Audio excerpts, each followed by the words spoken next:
regardless of what's going on in the economy, you're still responsible.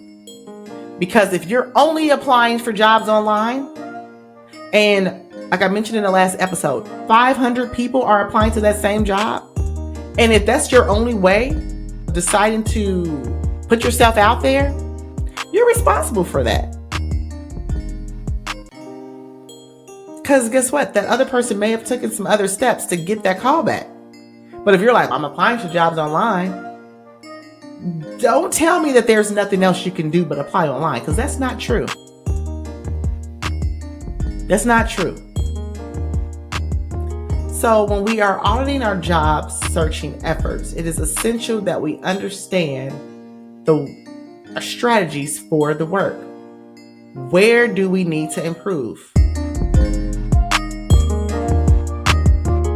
So yes, you may be having some difficulties landing a job. And when you are in that place, I always ask people, what results have you gotten? And a lot of times when people tell me the results, they don't tell me the results. They tell me the actions that they have taken and not the results that they have gotten. So I'll say someone will reach out to me, or I'm working with a new client. And when I'm doing a consult with clients, I ask the question, what's working? What results have you gotten? And they'll say, I've been applying to jobs. Okay. That's an action. That's not a result. So then I just conclude with what my next question is, how many jobs have you applied for?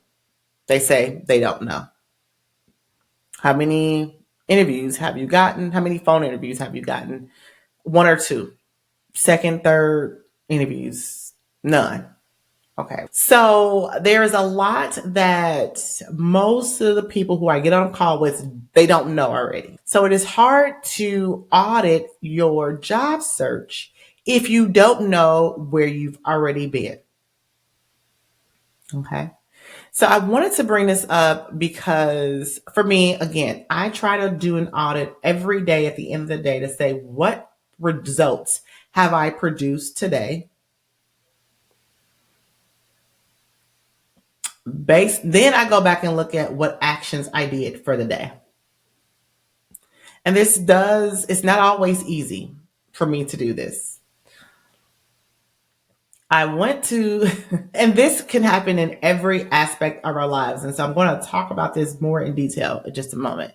But I'll share. So I went to the doctor and I'm trying to lose weight, right? I want to lose like 15, 20 pounds. So the doctor does the same thing to me that I'm telling you to do. Now, when I went to the doctor, I go every month we just do a check-in. She's okay. This is what are you eating? She's a nutritionist. Let me say that I'm not going to the doctor. I'm going to a nutritionist. Yes, I'm pretty sure that's what she is. But she's a registered nurse. She's in the doctor's office. And so when I tell my doctor, hey doc, I'm ready to start losing weight. And my doctor's like, okay, great. Let's have you meet with her. And the first thing she told me to do was, I want you to track your food. And she said, not only do I want you to track your food, but I want you to plan your food ahead of time. So that if you plan ahead of time, you already know what you're going to eat for the day.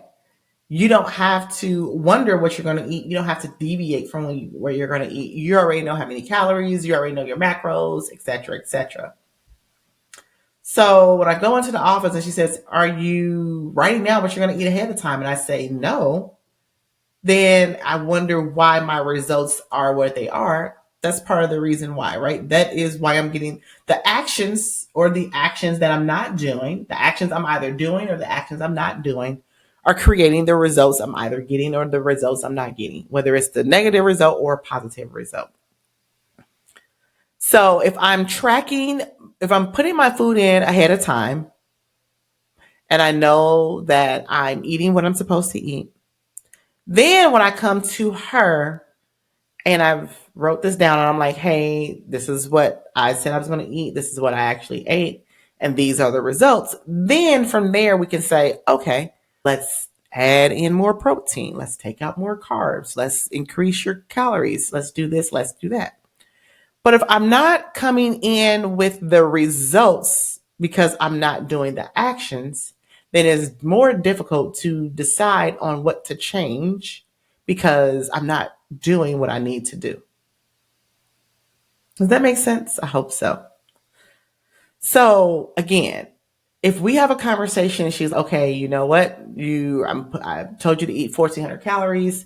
You're eating 1,600 calories. I need you to reduce your calorie intake, or I need you to increase it. But if I'm gaining weight, then we can make an adjustment. If I'm losing weight, then we can probably stay where I'm at, and we can, adjust in the future. We can adjust accordingly. So I tell you this story because this is the same thing that you have to do in your job search. If you are applying for jobs, you're just applying for jobs, and you're like, I'm not getting any callbacks, I'm not getting any interviews, and the only thing you're doing is just applying to jobs, then you have to do something else besides just applying to jobs. Because what I'll hear people say is sometimes we like to put the onus, the responsibility on outside forces, right? It's the economy. Or I can't make HR give me a call. I can't make a recruiter give me a call. Yes, you can't make them give you a call. Yes, you can't do these things, but what can you do? And those are the things you need to take responsibility for, right? So just like me, if I'm not satisfied with my results, even as a coach, I'm like, no one's doing whatever. What am I doing? I'm not looking at what other people are doing or what they're not doing. I'm looking at what I'm doing. And we have to make sure that when we talk about the response, when we talk about the results that we're getting, we're also holding ourselves accountable for the results we either get or we don't get. Okay. You are 100% responsible for the results you do or the results you don't get. You are 100% responsible. Regardless of what's going on in the economy, you're still responsible.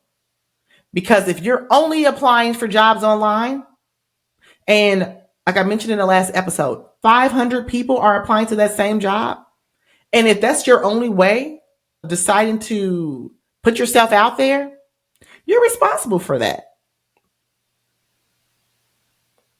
Because guess what? That other person may have taken some other steps to get that call back. But if you're like, I'm applying for jobs online, don't tell me that there's nothing else you can do but apply online, because that's not true.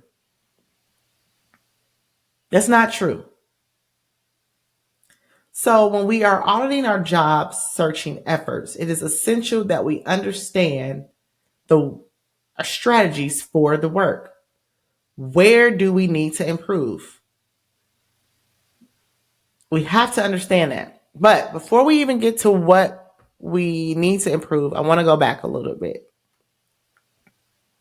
So auditing your actions can improve your outcomes, right? So again, if you go to the gym, you're like, hey, I'm working out. These are the actions that I'm doing, but I'm looking to improve.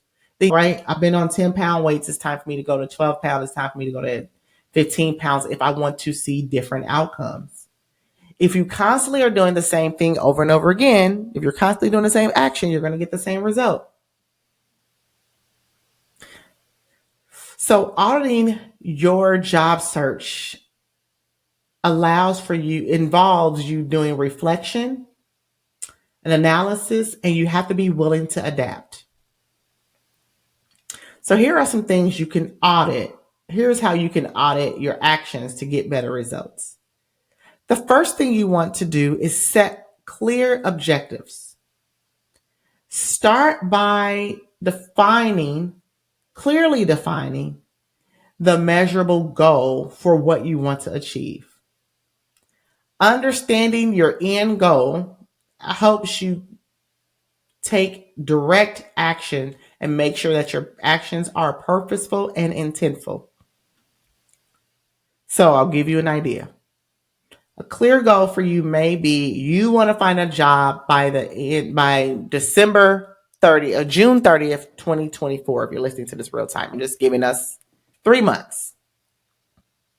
I'm keeping it simple here. You can get even more granular, right, on that. But June 30th, 2024, you want to find a new role.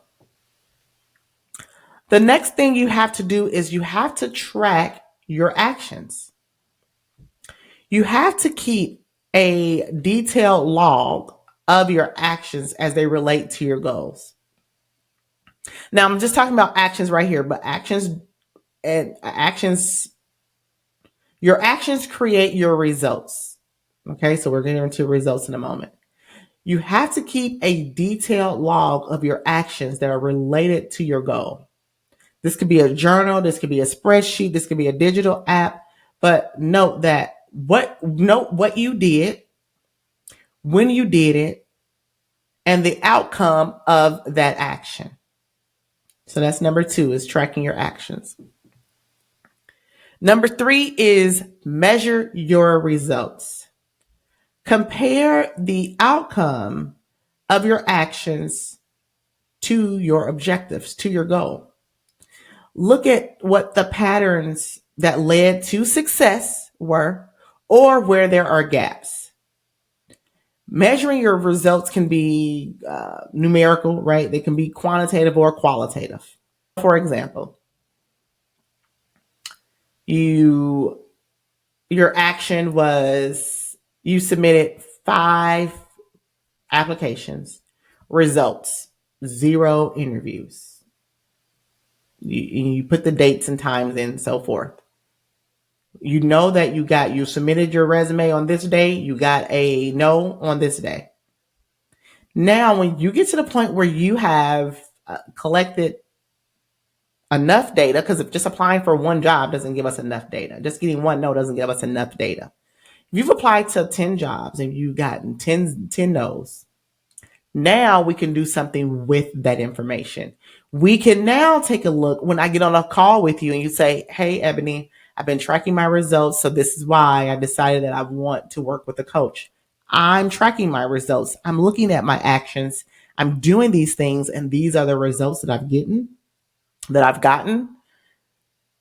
So you're like, I've applied to 10 jobs. I've gotten 10 no's. I applied, and the next day I'm getting a no, right? Now we can say, okay, let me look at the resume that you're submitting.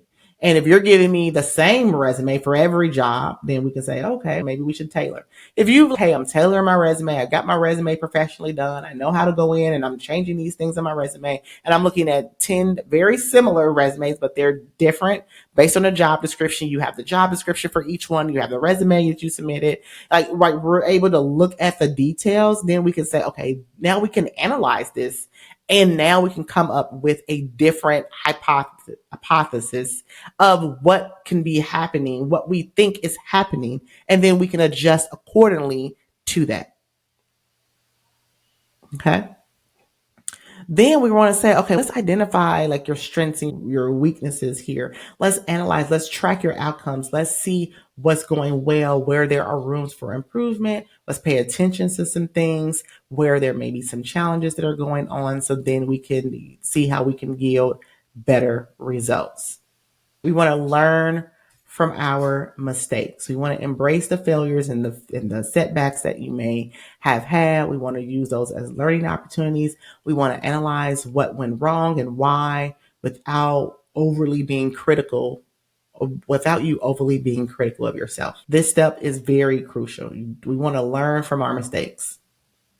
Okay, so all of that, identifying the weaknesses, getting some feedback, and learning from our mistakes so that we can go into step number 4, which is all about adjusting your strategy. Based on what we analyze, based on the feedback, identify changes that are needed to your approach, we might be able to alter some of your actions so that you can try a new strategy or even revise your goal. Okay? All right. So then that's when we go into implementing our changes. Now that we have a revised action plan, we want to be disciplined in following through on your new approach. What we've said, hey, this didn't work, this worked. What are we going to do differently? We go out and we do that thing that we said we're going to do differently to track those actions and track those outcomes along the way. Okay, so we're going to implement changes. After we implement that, then we want to again do a reflect regularly, right? We want to go back and do that process all over again. We want to reflect, we're going to audit, we're going to do our check-ins, we're going to do ongoing adjustments, we're going to make sure our goal is aligned with our actions. Because what people will say is, I've been looking for a job for 6 months, 3 months, etc. These are the actions I've taken. Your goal may not align with the action you're taking. If your goal is to land a job in 3 months, but the only action you're taking is saving jobs on LinkedIn, you're like, I have all these jobs saved. Now, if you haven't even done any action, then you have to adjust your goal. If all you're doing is applying to the same job to the same resume, we have to adjust our goal. Okay. All right. So now, how do we do this? Let's get there. The first thing we want to do is, again, some of the things you can do. So if you're like, hey, what do I need to start? I want you to first, one, track your applications. Keep a detailed record of every job you're applying for, including the company, the name, the position, the day you applied, the status of your application. This can be done on a Google Excel spreadsheet, Google Sheets, what have you. But track your job applications. This is going to be very helpful. Next, I want you to analyze the response rate. Look at the applications to interviews ratio and determine what your success rate is. If you're getting any responses, or you're not getting any responses, consider revising your resume and tailoring your cover letter, tailoring your documentation to increase your chances of getting a callback. Then what you want to do is review the job description. Compare the job description to the position you're actually applying for, your resume or cover letter, to ensure that you are clearly matching your qualifications and your experience to what the employer is looking for. Okay.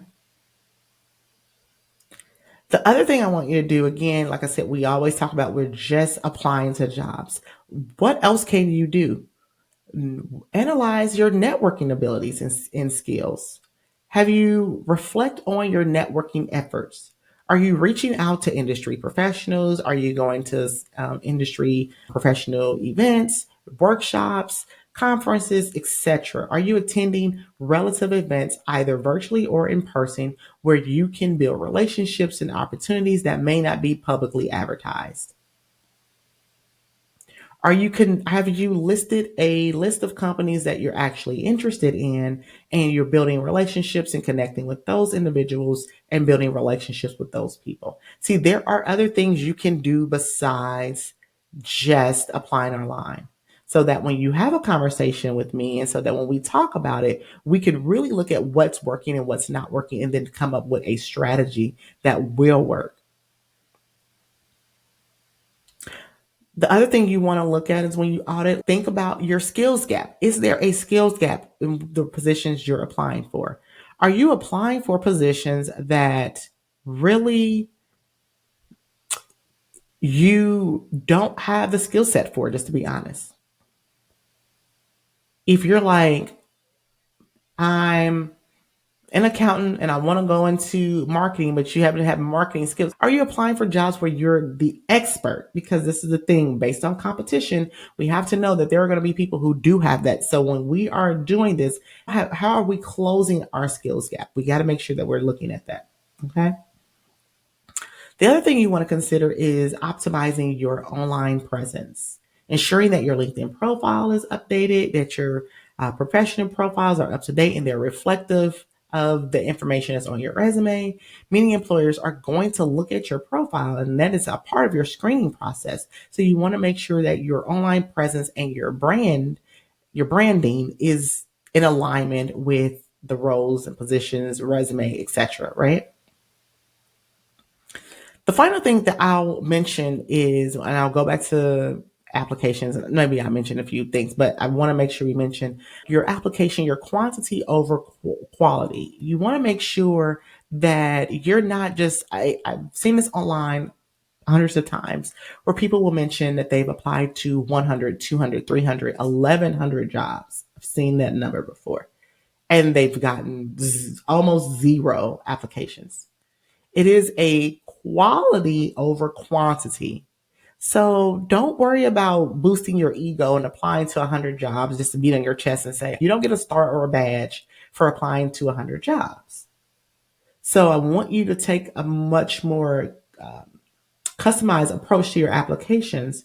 And while you're applying for less jobs, you're probably getting more callbacks because you're tailoring your information specifically to those. Again, I talked about in last week's episode is what got you here won't get you there. So applying to the same job with different jobs with the same resume, maybe worked in 2023, 2022, 21, even 2020. It won't work in 2024. So we have to do something different. If you want different results, you have to do different actions. Okay. Utilize, this is another thing I hear people say all the time, like I'm using LinkedIn, I'm using Indeed. Utilize job searching tools and platforms effectively and efficiently. If you're there are job searching platforms for your specific industry. If you don't know what those are, there's work that you can do. Because if you're just applying to jobs on LinkedIn, guess what? Everyone else may be going on LinkedIn. If you're just using Indeed, everyone else may be using Indeed. You want to look at some other options outside of just those. Again, where we're talking about industry specific, research and find out where people in your field are getting hired and focus your efforts there. Right. So I'm giving you a lot of strategy. I'm giving you a lot of techniques there, a lot of tactical things you can do. Okay. And if you find yourself stuck, then you may want to consider a career coach, a professional like myself who could offer insight and strategy that you may not be considering. If you've tried most of these, try these first. Like before you even get on a call with me, try these first so that we can have a great, valuable conversation. And then I can very well give you give you three reasons as to why this may not be working and give you three outcomes that when we work together, we will work on and get results from. If you tell me about your resume, I'm going to tell you, hey, we're going to go. I am a certified professional resume writer, and we're going to give you a resume that is going to speak to your level of expertise. I'm going to show you how to go in and customize your resume to each particular role, which only should take you 10 to 15 minutes to do. If that, we're going to create you a new LinkedIn profile so that you have a new branding, you have a new online presence. I'm going to teach you how to articulate your skill set in a way that you can speak clearly, concisely, and confidently about your skill set so that when you go into interviews, you are looked at as an expert. Those are just three things. Like this is a customized approach based on what your issues are. We're going to customize an approach for you. So this is why you want to work with a career coach who can give you insight and strategies that you may not have been considering. When you tell me how many positions you've applied for, when you tell me what you've done already, I'm going to ask you what's working, what's not working, what are the results you're getting. But when you just say that you have done these actions and you don't tell me about results that you're getting, let's talk about the results. If you're not getting any results, if you have been doing these things and you've been doing these things for the earlier part of this year, if you are going into Q2 without any results, you need to have a conversation with me. You need to speak with me. You need a career coach so that you can go into the next 3 months and get results that you have not gotten in the first part of the year. We're going to set a clear goal and we're going to reflect regularly on that goal. We're going to establish what you want to achieve in your job search. What do you want to achieve? Is it a new role? Is it a new role with a 25K salary? Whatever it is, we're going to set a goal and we're going to reflect on that goal every week when we have our conversation. We're going to talk about what the results that you have gotten, not just the actions that you've done, but the results that you've gotten to get you where you are. And then we're going to pivot. That's not working. Okay. This is what we've concluded. Let's try something else. Let's make quarter turns. We're going to maybe move the dial a little bit this week and a little bit next week and a little bit more till we find that right temperature and that thing that works. Maybe we have to dial it back on something because what works one week may not work the next week. What works with one company may not work with another company. Yes, there are companies where you can apply online and you may get callbacks. There are companies where applying online is not going to work. You need to have a referral, but you don't know that yet. That's where working with a coach comes in to give you those little nuances and those little nuggets that we have been researching, and we've done our due diligence, and we've worked with individuals who are working at those companies already. And we can tell you these are the secrets of some of these companies that you would not find on LinkedIn and clicking the easy button. Okay. So I conclude by saying, by conducting this regular audit throughout your job searching process, you can identify what's working, what's not, and adjust your strategy accordingly. This process may require you to refine your approach, but it ultimately can help you secure a role that fits your skill sets and your aspirations. If you go through this episode and you do the things that I've listed, starting with setting a clear objective, if you do that and you find that it's not working, let's set up a 30-minute phone call where we can connect. Okay? You can reach me 30 minutes at nextlevelcareer.co/consult. Okay, my schedule is open. My books are open. If you do not know, I take 5 clients a month. That's it. That's it. So when those 5 clients have signed up, you have to wait till the next month to work with me. Do not wait. Do not wait. Okay? All right, that is going to conclude this week's episode. I hope you found this so helpful. I had so much fun coming up with the content to talk about. So I hope that you find it valuable. If you have not already, like I ask in every episode, leave me a rating and a review. I really appreciate it. And it does help other people find us so that they can get the strategies that they need and the lessons that they need in order to land the role of their dreams. Okay? All right. Until next time, be safe. I will talk to you soon.